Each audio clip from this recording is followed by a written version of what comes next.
2024 ലോക്സഭാ തെരഞ്ഞെടുപ്പിന് ഇനി ഏതാനും ദിവസങ്ങൾ മാത്രമാണ് ബാക്കിയുള്ളത്. ബിജെപിയിൽ ഇപ്പോൾ മൂന്നാം പട്ടികയ്ക്ക് വേണ്ടിയുള്ള ചർച്ചകൾ പുരോഗമിക്കുകയാണ്. രണ്ട് പട്ടികകൾ പുറത്തിറക്കിയ ബിജെപി ഇതുവരെയായി 267 സ്ഥാനാർത്ഥികളുടെ പേരുകൾ പ്രഖ്യാപിച്ചു കഴിഞ്ഞിട്ടുണ്ട്.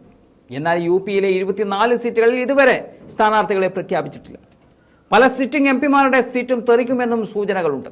അതിൽ പ്രധാനമാണ് സുൽത്താൻപൂർ മണ്ഡലത്തിലെ സ്ഥാനാർത്ഥി ആരാകുമെന്നത്.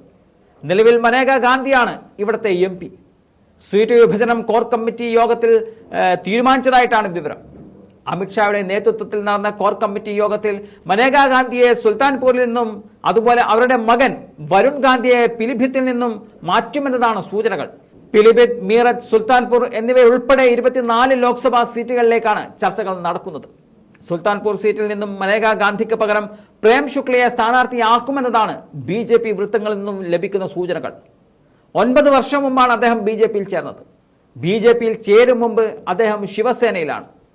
പ്രേം ശുക്ലയെ കൂടാതെ സഞ്ജയ് സിംഗ് ഗാംഗ്വാർ, അതുപോലെ ജിതിൻ പ്രസാദ് എന്നിവരുടെ പേരുകളും ചർച്ച ചെയ്യപ്പെടുന്നുണ്ട്.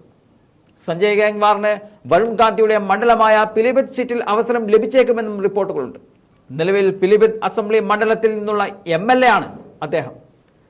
കഴിഞ്ഞ കുറച്ച് വർഷങ്ങളായി വരുൺ ഗാന്ധി മോദി സർക്കാരിനെ വിമർശിക്കുന്നുണ്ട്. അതുകൊണ്ട് തന്നെ വരുൺ ഗാന്ധിക്കും ടിക്കറ്റ് കിട്ടാൻ സാധ്യത കുറവാണ്. ടിക്കറ്റ് ലഭിക്കാത്ത സാഹചര്യത്തിൽ വരുൺ ഗാന്ധി അമേഠിയിൽ സ്വതന്ത്ര സ്ഥാനാർത്ഥിയായി സ്മൃതി ഇറാനിക്കെതിരെ മത്സരിച്ചേക്കുമെന്നതാണ് സൂചനകൾ. നിലവിൽ കോൺഗ്രസ് ഇതുവരെയായും അമേഠിയിൽ ആര് എന്നത് പ്രഖ്യാപിച്ചിട്ടില്ല. ഇപ്പോഴത്തെ സാഹചര്യം കൂട്ടി വായിക്കുമ്പോൾ വരുൺ ഗാന്ധി അമേഠിയിലേക്ക് വരാനുള്ള സാധ്യതകൾ വളരെ കൂടുതലാണ്.